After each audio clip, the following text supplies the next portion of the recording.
Assalamualaikum. So today we will be discussing one of the important topic, that is time management and paper attempting. Many people were asking about it and stress management and time management. So I thought this is a good time to make a video because अभी आप सब practice tests दे रहे हो, दिन भी अब कम रह गए, एक महीने से कम रह गए 18 अक्टूबर तक।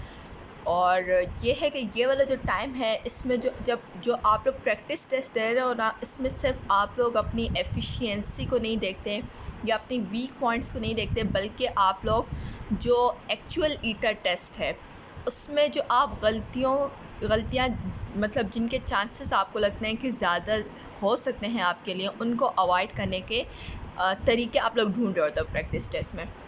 मेरा जो प्रैक्टिस टेस्ट में मेथड होता था कि मैंने एंड डेज में जो है 4 to 5 लास्ट मंथ में मैंने प्रैक्टिस टेस्ट दिए होंगे, और उसमें मेरा तरीका ये था कि मैं बबल शीट्स को हर टेस्ट में डिफरेंट तरीके से जो है वो फिल कर रही होती थी।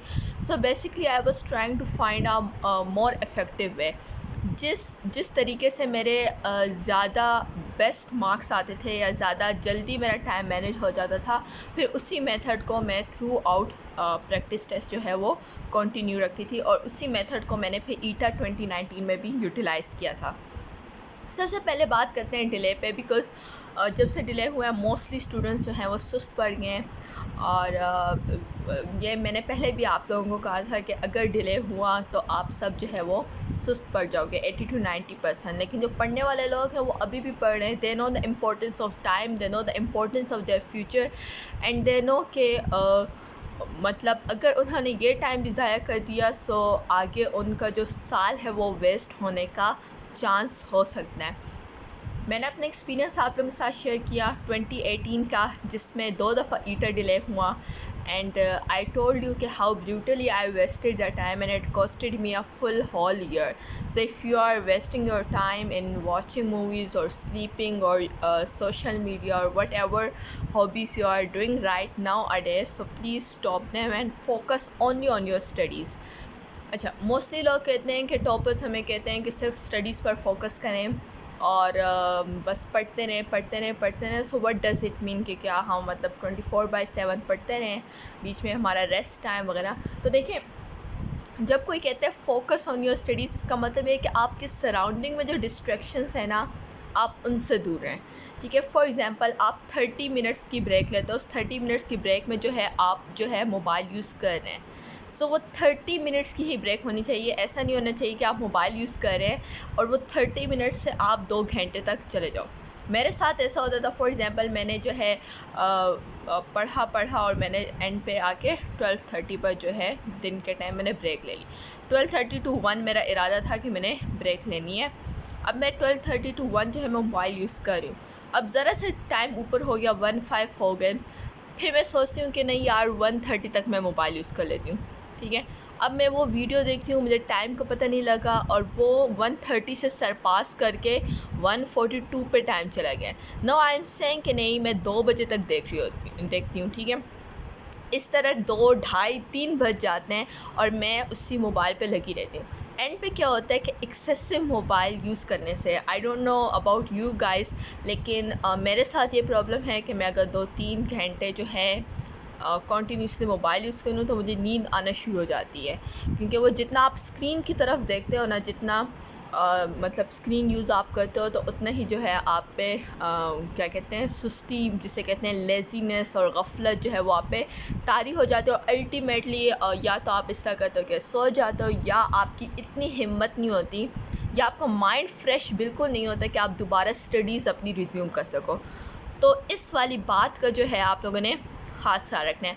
तो मैं ये बात हमेशा सजेस्ट करती हूँ कि जब आप रेस्ट कर रहे हो, ठीक है, आपका रेस्ट टाइम है, avoid using mobile.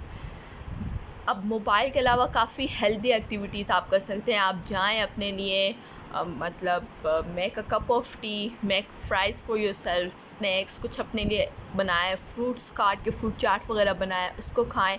So this is something healthy जो आपका माइंड जो है उसको रिफ़्रेश करेगा।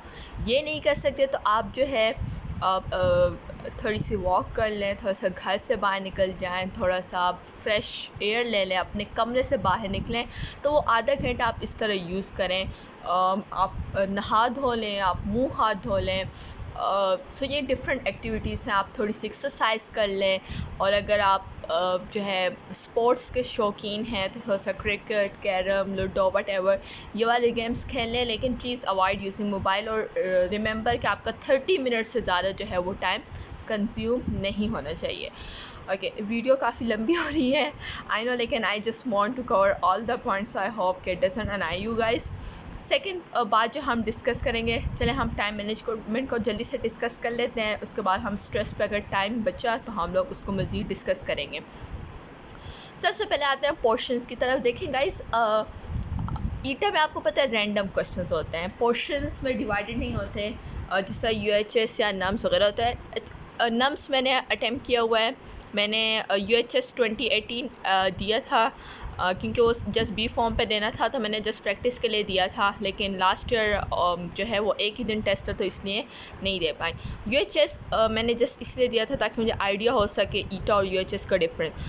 तो उसमें बहुत आसान पेपर होता है UHS का, बहुत इजी, बिल्कुल आपके पास जो सरफेस क्वेश्चंस नहीं होते वो उठ के आए होते हैं, और इसलिए जो है उनके मार्क्स भी जो है लास्ट टाइम भी ज़्यादा थे, 200 में से 199 पे टॉप हुआ था। मतलब अगर आप लोगों ने बुक्स को अच्छी तरह मतलब रटा हुआ है, उनको आपने घून के पिया हुआ है ना, so UHS is so easy to crack for you, लेकिन मेरिट उतना ही हाई है।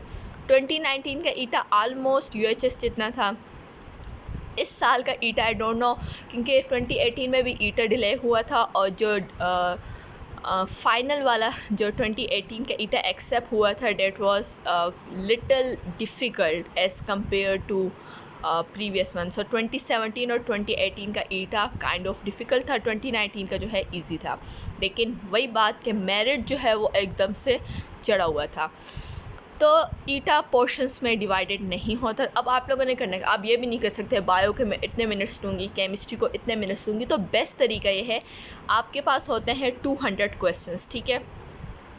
आपने क्या करना है, फर्स्ट गो में जितने भी ईजीएस्ट MCQs है ना, आपने उसको सॉल्व कर लेना है। आपने कोशिश करनी है कि फ़र्स्ट गो में, मैं मेन ईटा की बात करूँ, प्रैक्टिस जो है आप लोगों ने प्रैक्टिस टेस्ट से स्टार्ट करनी है। आप NG कौन के दे रहे हो, MMQC, whatever practice test you are taking, आप लोगों ने ये सारे मेथडोलॉजी अप्लाई करने हैं, वरना ईटा में जब आप न्यू स्ट्रेटजी या न्यू मेथडोलॉजी अप्लाई करोगे तो वहाँ पे आप कंफ्यूज हो जाओगे।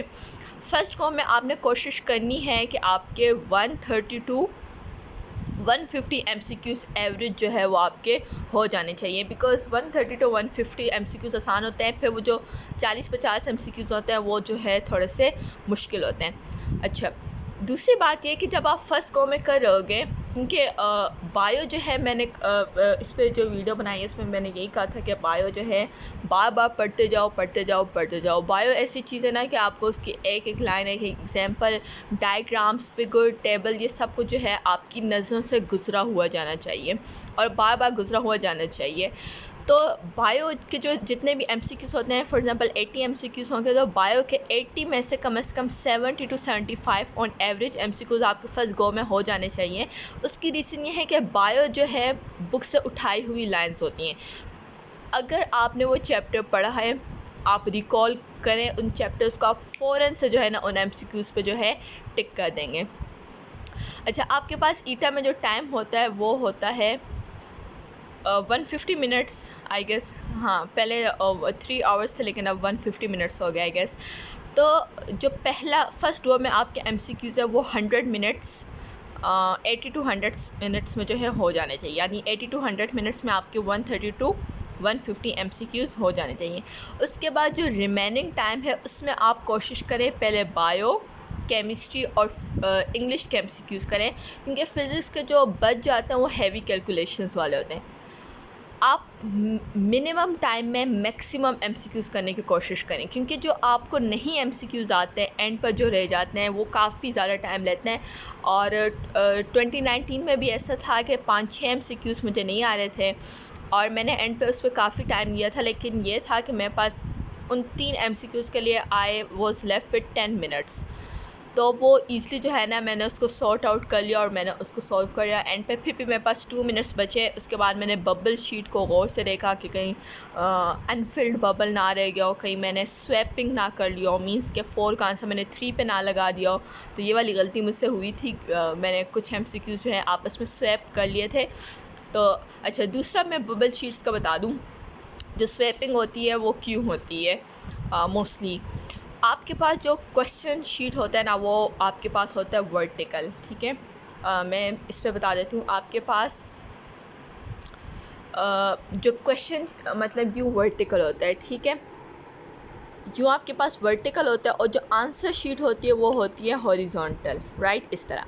अब होता ये है, ये मैंने आपको थोड़ा सा बता दिया। अच्छा, इसमें होता ये है कि जब आप क्वेश्चन शीट्स से क्वेश्चंस पढ़ रहे होते हो और आप उसमें सॉल्व कर रहे होते हो यूँ करके, ठीक है, आप जो है एकदम शिफ्ट आते हैं, आपको फिर जो है बबल शीट को हॉरिजॉन्टल रख के उसको फिल करना पड़ता है। और होता ये है कि मतलब ये 10 MCQs हैं, ठीक है, 1 से लेकर 10 तक। उसके बाद 11 का यहाँ से स्टार्ट होता है, यानी 1 2 3 4 5 6 7 8 10 यहाँ तक आपने फिलिंग कर ली।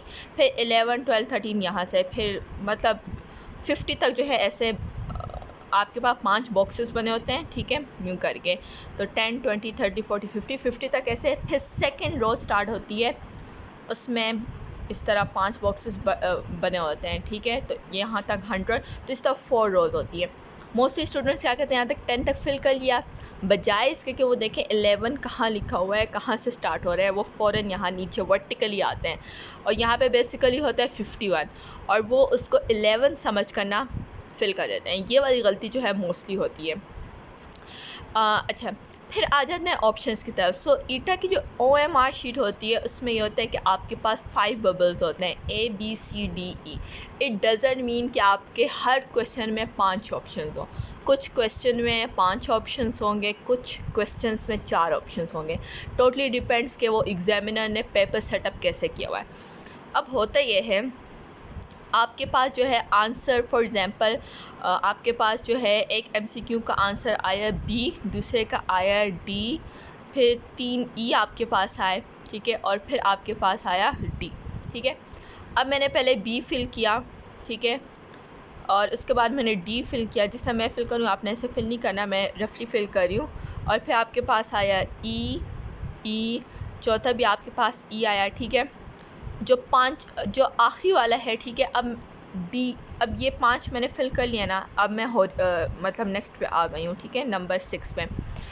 अब यहाँ पे क्या होगा कि जब मैं इस तरफ मूव करूँगी तो D मुझे नज़र आ रहा है। अब मैं कहूँगी कि D जो है, हम लोग प्रैक्टिस टेस्ट में यूजली क्या करते हैं, प्रैक्टिस टेस्ट में आपके पास 4 बबल्स होते हैं मोस्टली, आई गेस, या उनके MCQs में 5-5 हर में ऑप्शन होते हैं।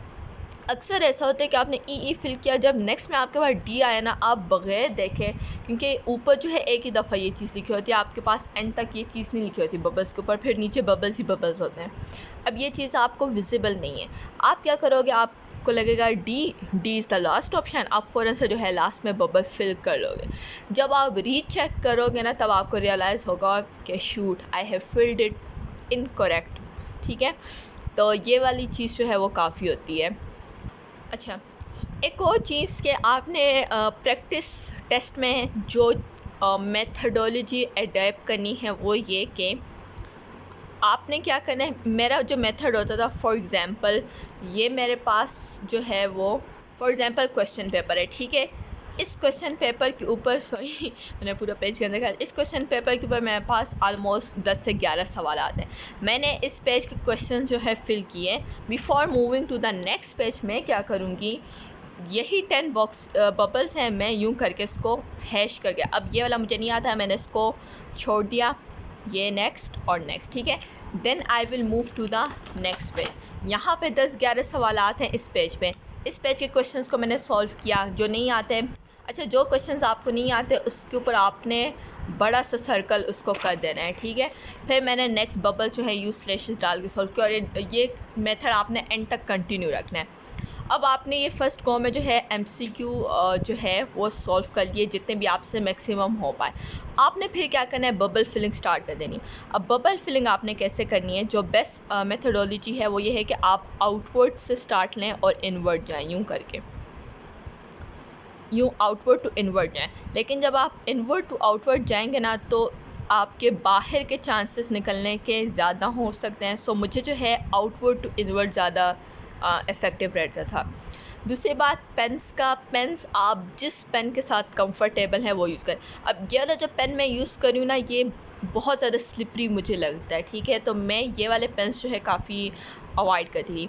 इवन मैं पॉइंटर्स अवॉइड करती थी, क्योंकि पॉइंटर्स में ये होता था कि जो मेरे साथ मसला था वो ये कि ईटा में जो है आप अक्सर जो है शिवर कर जाते हो, तो शिवरिंग में जो है पॉइंटर अक्सर बाहर निकल जाता है या फैल जाता है। ये वाला प्रॉब्लम मेरे साथ काफ़ी होता था। लेकिन जो ब्लैक पॉइंटर था ना, मतलब ब्लू पॉइंटर नहीं, ब्लैक पॉइंटर मुझे ज़्यादा बेटर लगता था, क्योंकि ब्लैक पॉइंटर बहुत स्मूथली आराम से जो है फिल हो जाता था।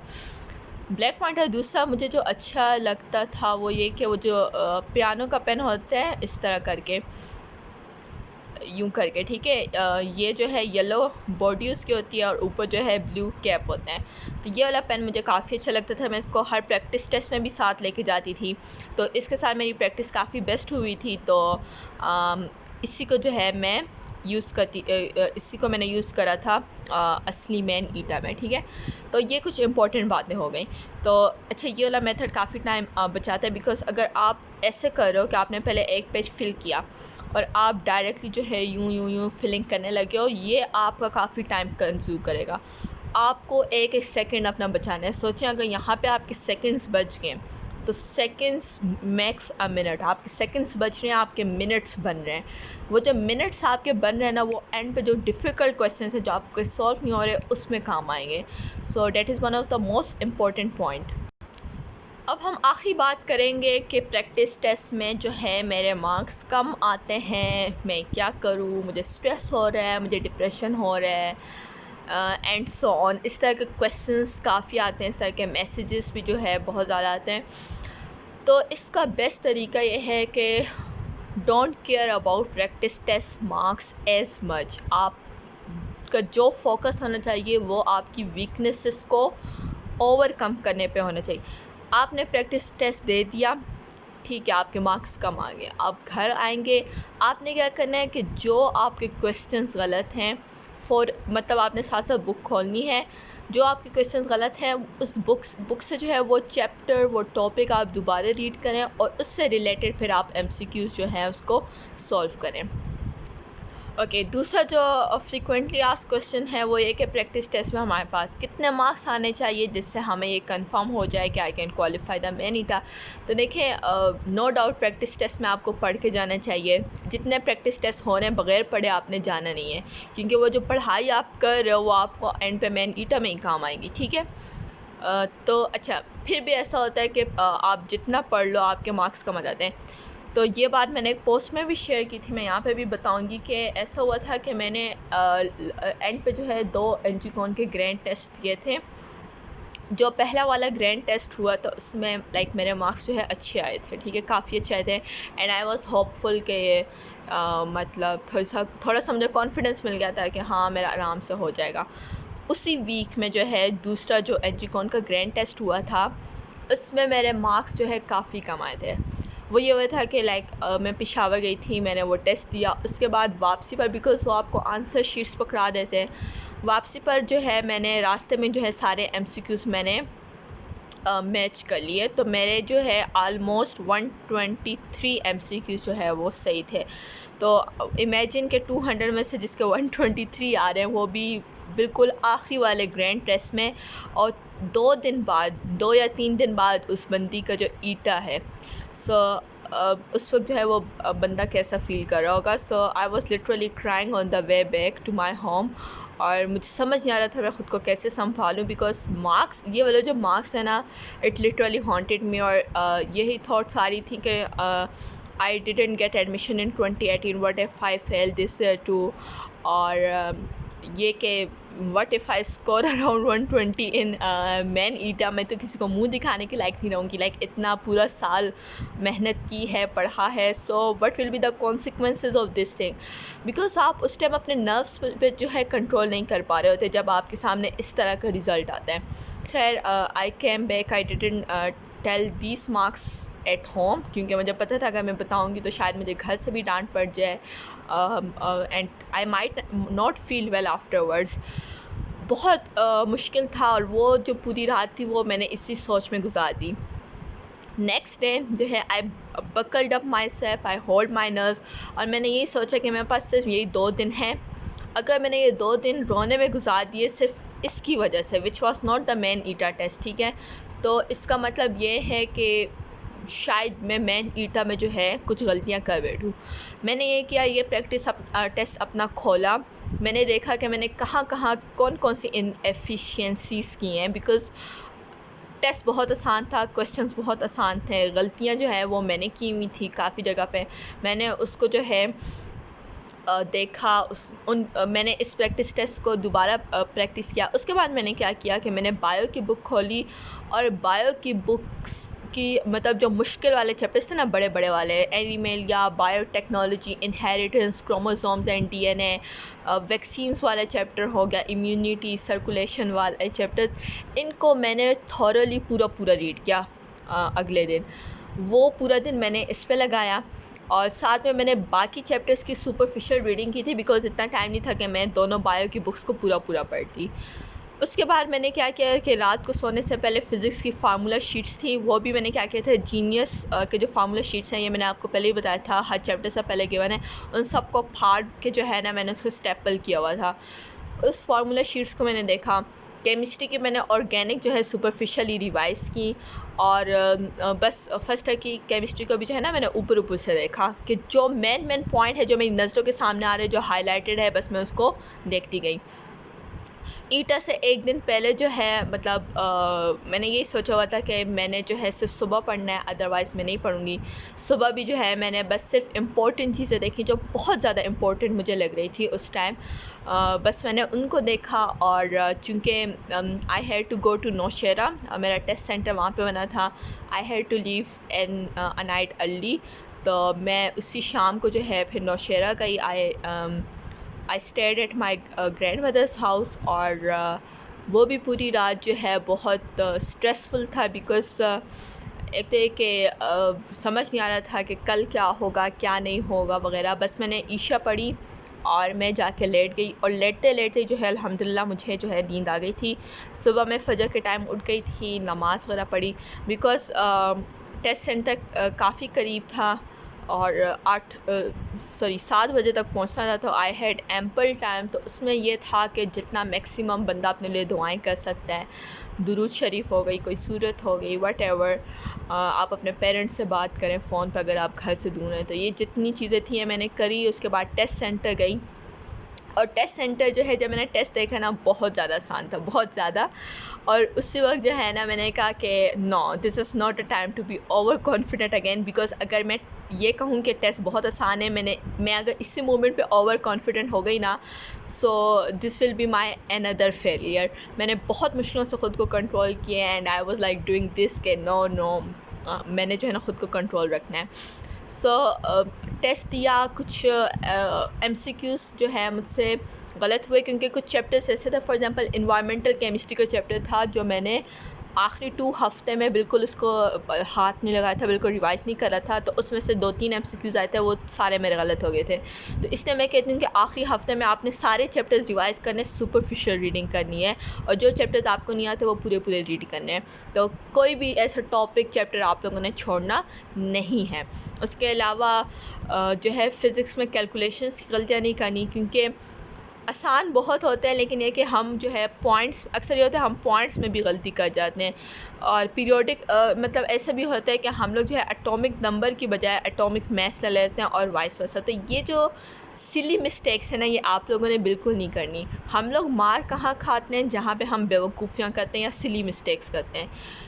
हम मार वहाँ पे नहीं खाते कि मतलब इवन मुश्किल क्वेश्चंस भी हमसे हो जाते हैं, लेकिन जो आसान क्वेश्चंस होते हैं ना, वहाँ पे हमने तो लाजमी गड़बड़ करनी है ना। तो ये है कि जो टॉपर्स या क्वालिफायर्स होते हैं उनकी जो अटमोस्ट कोशिश होती है ना, वो ये होती है कि वो ख़ुद को बेवकूफ़ियों से बचाते हैं। तो आप लोगों ने भी यही काम करना है। और फिर अगले दिन जो है, जब आप इंशाल्लाह ईटा दे के जब अगले दिन तक का वेट, रिज़ल्ट डे तक का वेट बहुत मुश्किल होता है। आपको रात को नींद नहीं आती, आप दुआएं कर रहे होते हो, आप टेंस्ड होते हो, बहुत कुछ होता है, मल्टीपल फीलिंग्स होती हैं। लेकिन जिस टाइम रिज़ल्ट आता है ना, उस टाइम आपके मार्क्स जो है, अगर अल्लाह ना करे कम आए ना, सो मतलब फिर बंदे की बहुत बुरी हालत होती है। लेकिन आप लोगों ने क्या इमेजिन करना है कि आपके मार्क्स अच्छे आएंगे इंशाल्लाह।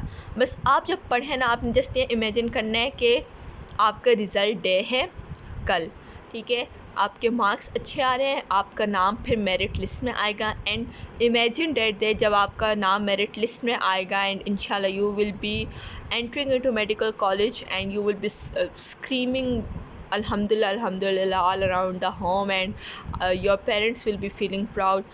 just imagine those moments, क्योंकि जब मैं पढ़ती थी मैं यही इमेजिन कर रही थी कि मेरे पेरेंट्स कैसा फील करेंगे, what I will be feeling. Because जब रिज़ल्ट आया था ना, आई वाज लिटरली जंपिंग। और फिर मेरिट लिस्ट जब आई थी कि मतलब किस कॉलेज में एडमिशन हो रहा है, तो उस टाइम भी जो है ना बहुत टॉप मोमेंट्स होते हैं। उसके बाद जब आप KMU जाते हो, जब आपको वहाँ पे इंटरव्यूज़ के लिए बुलाते हैं और आप सबको देख रहे होते हैं, and you are feeling proud कि you are one of the क्वालिफायर्स।